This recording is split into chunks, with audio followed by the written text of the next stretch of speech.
All right, what is going on, everybody? Welcome back to another day of Saber Sims DFS office hours. It is Monday, January 16th of 2023, MLK Day, which means a lot of daytime sports. If you guys are playing any NHL, already had a 5-game NHL slate start.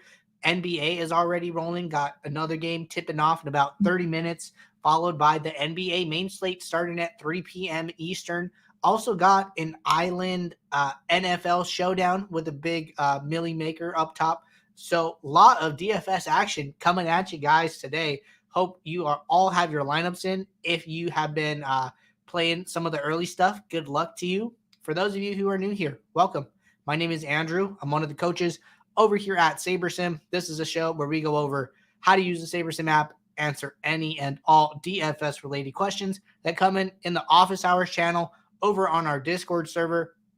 If you're not in our Discord, there's a link in the description below to get joined up. Highly recommend it. As always, we talk a lot about the good DFS conversations happening over there each and every day. If you are not signed up with SaberSim and want to check us out, you can ask questions on this show Monday through Friday, 2 p.m. Eastern. We have a link to a 7-day, no strings attached free trial also in the description. If you're just tuning in and have questions, throw them in the YouTube chat, and we will get to all the questions before the end of the show. Promise you guys that. Before we get started today, going to get SaberSim pulled up here, but wanted to give a big shout out to everybody who participated in the free roll this weekend. We ran the free roll for the end of the season max challenge, had about 100 people in the free roll. So, shout out to everybody who participated all season, and shout out to the winners of the free roll. Looked like we had Rough 'em Up in first place for a 1K prize, Sports Fan 14 in second place for an $800 prize, and Mike Face Killer in third for a $600 prize. Congratulations to everybody who participated. The list of winners goes down from there, but you guys all made it a wonderful giveaway year, and can't wait to do it for the next NFL season. But thank you all for participating. Shout out to the big winners there, and we are going to get it rolling today. Pretty interesting that the NFL, the MLB main slate is starting up here pretty soon. So I'm sure plenty of people are building lineups, checking lineups. Keep an eye on that injury news. Saw that there were definitely some players questionable for today. You guys got any last minute NBA questions that you guys want to talk about? Throw them my way and we can chat about those. I saw that, Anthony Edwards still questionable, Rudy Gobert still questionable, Lauri Markkanen still questionable, John Morant, plenty of big names, even LeBron possibly out tonight with a questionable tag. So really interesting, these big slates. I know Lakers aren't on this slate, but they have a showdown tonight. So pretty interesting, I think if you're playing like the some slates on the FanDuel side, right? They run like those all day type of slates where, the DraftKings main was 5 games. FanDuel main is 7 games. They also have like the 9-game all day slate. Those slates can be really interesting just because the games are so spread out. A lot of time to swap in between, a lot of time to kind of make adjustments based on how other games have done prior to the next game starting, right? So now it becomes a game theory side, like, do I want to swap off with these guys or do I want to stay, right? So just some things like that. But have one question in the queue that I want to get to. Other than that, no questions. So if you guys have questions, now is a great time to get them in.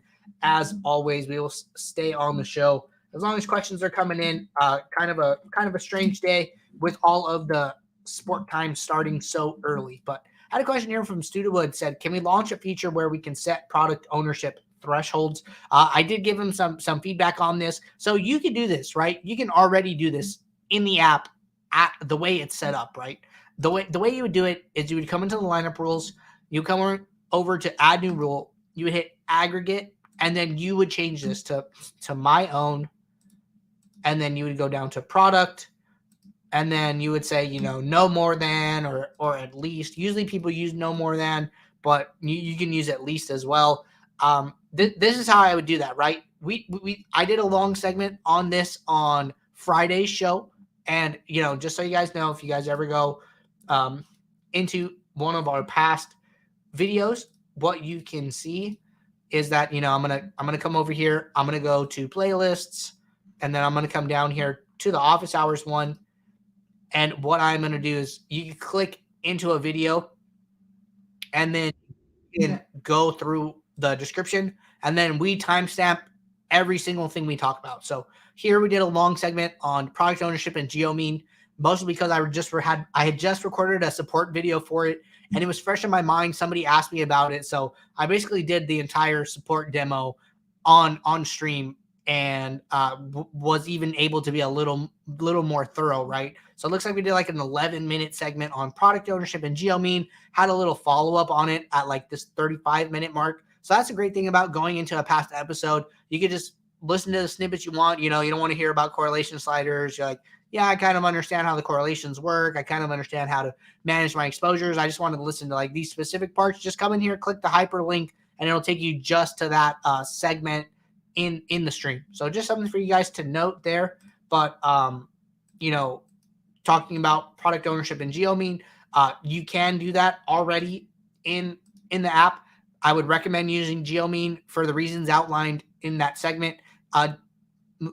Too long didn't read of it is that geomean is much easier to use than product ownership values. Product ownership values are really, really small, and geomean values are a little bit bigger, which make those values easier to work with and a little easier to understand overall. Not so many zeros past the decimal point in geomean as opposed to product ownership, which I think is like the easiest way to sum up the differences between the two.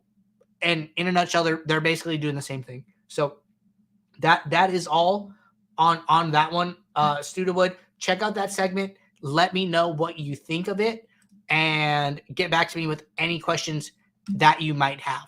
But aside from that, I did want to, just kind of look at the slates a little bit today. We'll hang around, do a little slate preview, see if any questions come in here in the next 10 to 15 minutes while we're checking this out, and we'll see what we do from there. But I'm going to get some tabs pulled up here. Jordan and I just released a great video mid last week in regards to NBA research. If you use SaberSim at all in the past week, what we've been doing is we've been putting a green banner up at the bottom here, and it'll say it'll give you a hyperlink to a video letting you guys know about it. Video's got a lot of views, so it seems like a lot of people liked it, which is great feedback. A lot of good comments and people asking follow-up questions on it. So if you guys didn't check it out, I would highly recommend it if you're playing NBA. It's a great video. We worked really hard on it, and if you guys have any questions, this is the space to come and ask those. But it's this video here. I'm gonna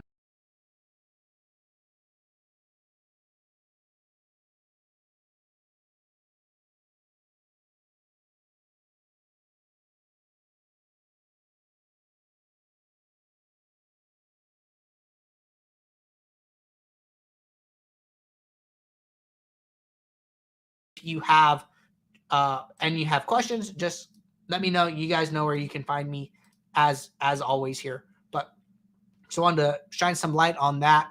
And then now let's go and check out the NBA injury report for the rest of the main slate here. I'm moving my screen around a lot, just trying to get organized with all of the moving pieces here. But NBA injury report, looks pretty interesting.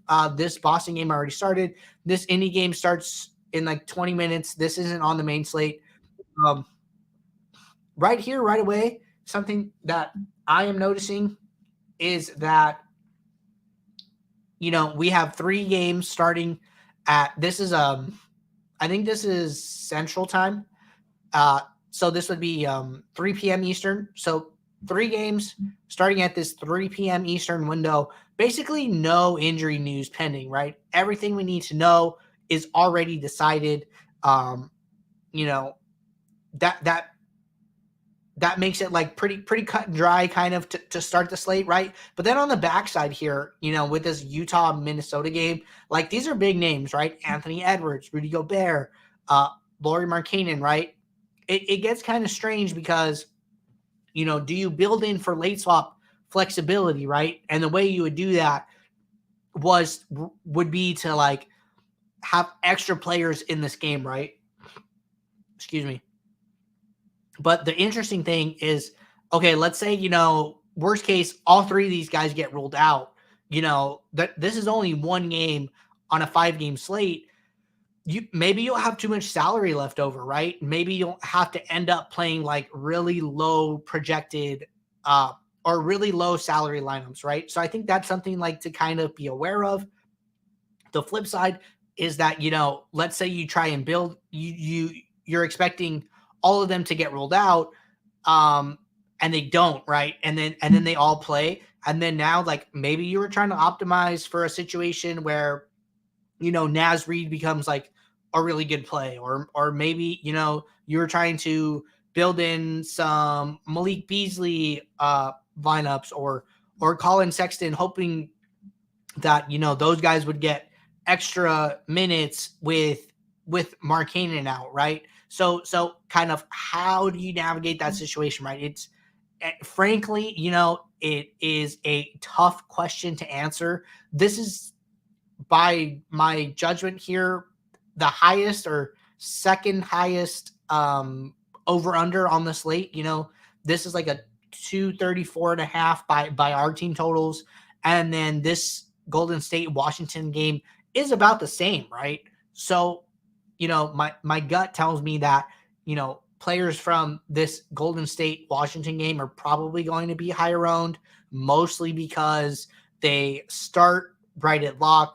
There's no injury news, as opposed to people not wanting to take as many chances with what is going to happen in this Utah Minnesota game. Like, you know what? I'll probably just kind of go somewhere else. And, what if I do something and I try and build in like late spot flexibility and it doesn't work, or the guys get ruled out, and then now I'm left with a bunch of low salary plays, and all of my lineups have like 45K salary because there was no other way to build lineups in that case, right? So it's kind of like a tricky situation. I think a lot of people will want to stay away from, as soon as I see everybody going right, I tend to go left and just try and like exploit the field in that way. I haven't looked at anything at this point. These are just thoughts off the top of my head about what I think can happen in this type of situation. But I think that ultimately the way you decide to handle this Utah Minnesota game will basically kind of decide how you're going to end up doing on the slate. And like, I could be wrong, but like, I think every slate has its challenges and has, decisions you have to make. And, from what I could tell, this is the situation. This is the decision to make, how you go about handling that exact situation. And, we have just jumped on and I'm coming at, you guys with all these hard hitting questions and saying that you got to figure it out. I don't even know how I would do it. We're like 5 minutes into this injury report, but that's what I got. Right. So by doing that, now I'm able to say, okay, this is where I want to focus all my attention, right? You only have so much time before a slate or to do your lineups. You got to spend your time where you think the highest value add is. I would probably do it on that game and dive into that game. Have these players been playing? Did they play the entire game last game? Did they leave the game early? Are they coming off of an injury? Like, what is actually the injury situation, and what are the chances that they actually sit, right? So, I mean, who knows? Maybe we get the news before lock. It would only be an hour till their game time, so very possible that some news or all news comes out before then, and then you have all of the answers before the slate locks. But important to be prepared for those scenarios, and especially with 60% of the slate locking right at lock with only these 2 games afterwards. So kind of got to figure out what stance you're going to take in regards to that. So if you guys have any questions about it, let me know. Had a follow up here from Studewood, and in relation to the first question that we had on the show, Student said, you didn't explain how to input the rule of geomean. In your video, your rule is already created. So after you ran your lineups, you sorted by that. How do I create the geomean?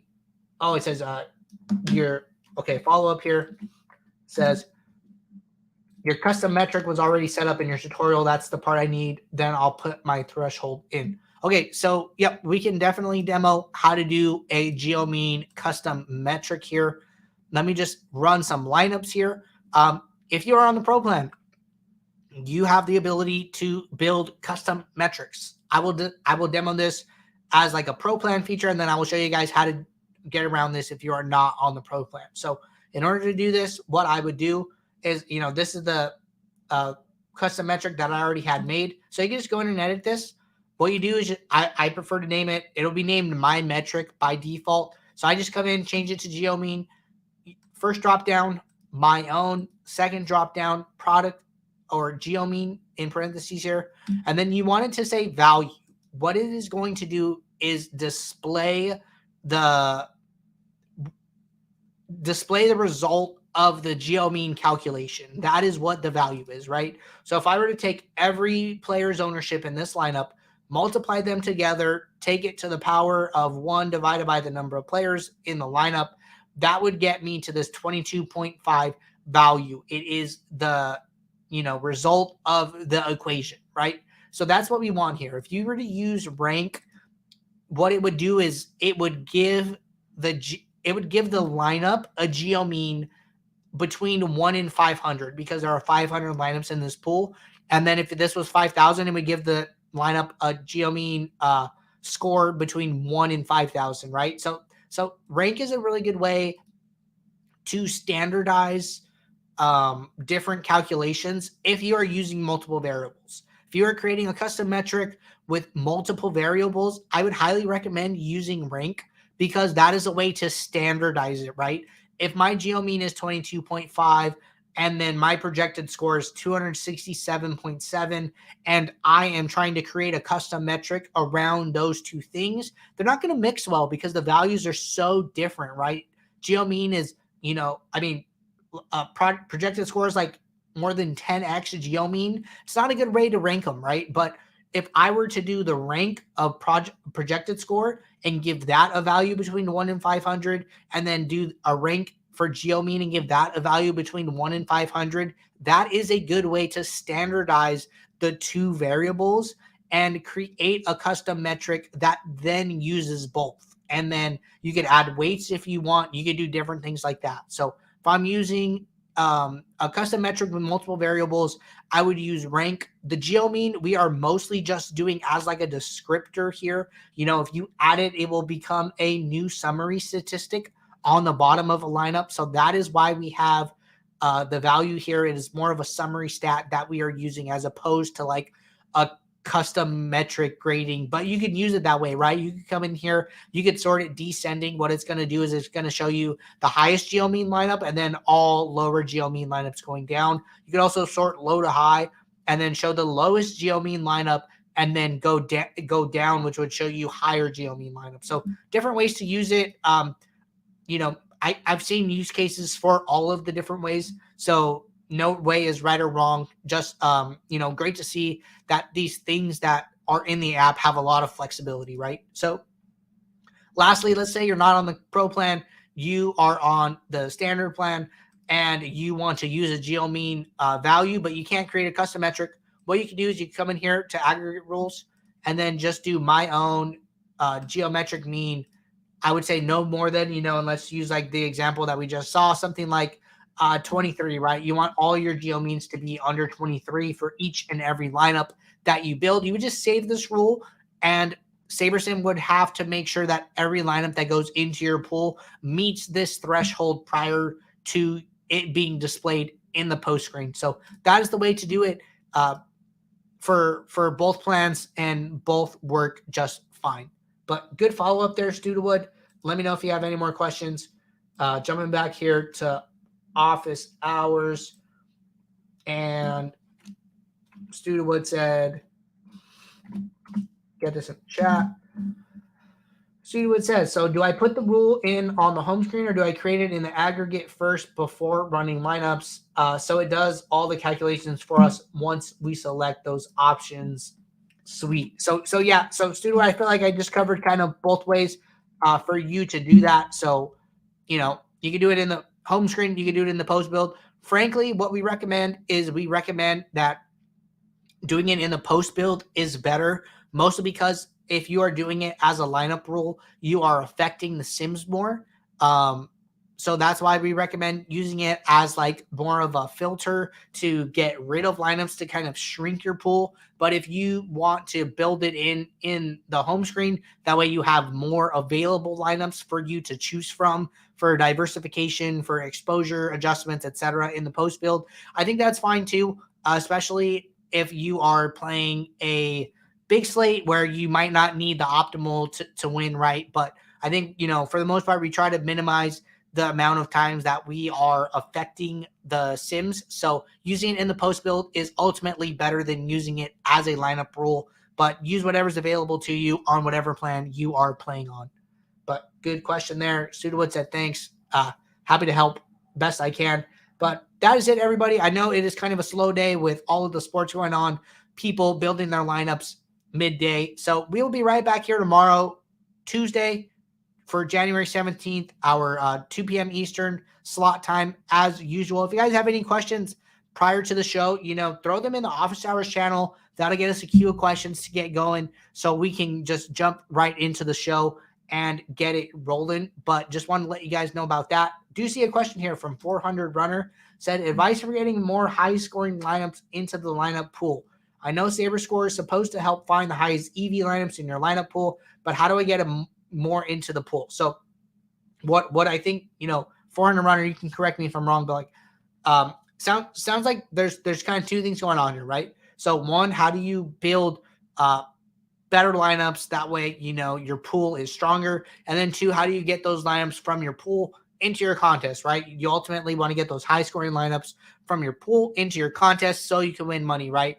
I think that, it's Saber Score does a great job of estimating the expected value of a lineup, over multiple iterations, right? If, we were to run this slate 100,000 times, we estimate that this lineup would have the highest EV over that entire sample, right? But unfortunately, each game only gets played one time. So, it doesn't mean, just because this is your ranked number one lineup does not mean that this is going to be the highest scoring lineup on any given day.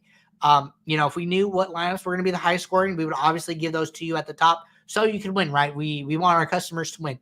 But unfortunately, that doesn't always happen, and that's okay, right? I think the best thing to do is to, one, focus on building a strong pool of lineups, and two, play as many unique lineups as you can so you can play as much of your pool as you can and get more instances where you can move those lineups from your pool into your contests and win money, right?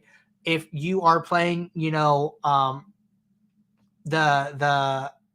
flagship 150 max and only that contest, what I would suggest is taking that money, and spreading it out across a lot of contests, right? You could play the 50-cent 150 max, the $2 150 max, the $5 150 max, and still spend less money than you would have in that 150 max and have 3 times the unique lineups, right? So that alone right there gives you so many more lineups and so many more chances to get a lineup from your pool into your contest because you are playing so much more of those pools, that pool of lineups, and playing more unique lineups overall, right? So that's something that we always stress. We talk about the DFS profit plan over on our YouTube channel. If you go to our YouTube and then come over to our home here, or that's just like the home page. But if I go to my channel and then, you scroll down here to this start winning more with our DFS profit plan, 17-minute video, we'll check that out. Basically talks about, getting as much action down under the $3 threshold where sharks cannot play and the competition is in general softer. So we'll check that out, would apply those principles. But yeah, I mean, I think that, we just released that NBA research video on Friday. You could catch it over here on the playlists. under this How to Beat NBA DFS in 2022, this is a great way to add value in the home screen to try and build a strong pool of lineups that you are comfortable playing all of the lineups from, right? So I think that's a great way to, build on your pool and try and make your pool ultimately better. Maybe you like to do player pool curation. Maybe, you like to adjust these preset filters based on, minutes, value, projected points, whatever it may be. You like to do research and add some value to players and try and just increase the strength of your pool as a whole, so you have more of a chance to pull a high scoring lineup from any of those lineups in your pool. I think that's a great resource. So I would check out that video as well. But let me know if you have any follow-up for Forerunner set. I'm interested in how to build the stronger pool of lineups. Yeah, so if that's the case, then, I would check out that NBA research video, and I would focus on any type of player pool curation, any type of rules. Maybe you never want to see a lineup with more than 3 players from the same team. And you do your research prior to the slate, that is still a rule that you care about. So then, set it as a lineup rule and get rid of all of those 4 stacks and 5 stacks that you don't want to play, because those are just wasted lineups in your pool now. Excuse me there. But yeah, so I would focus on player pool curation, some rules you want to apply, research, adjusting some projections, and doing those things to make your pool stronger, so you are more comfortable playing any lineup in your pool. That just gives you more options to choose from when it comes to the diversification process in the post build. But really good question there. Happy to touch on it. All righty then. I think that's the last question for today. We'll be right back tomorrow for our Tuesday show. So until then, good luck in all your contests, and I will see you guys then. Take care.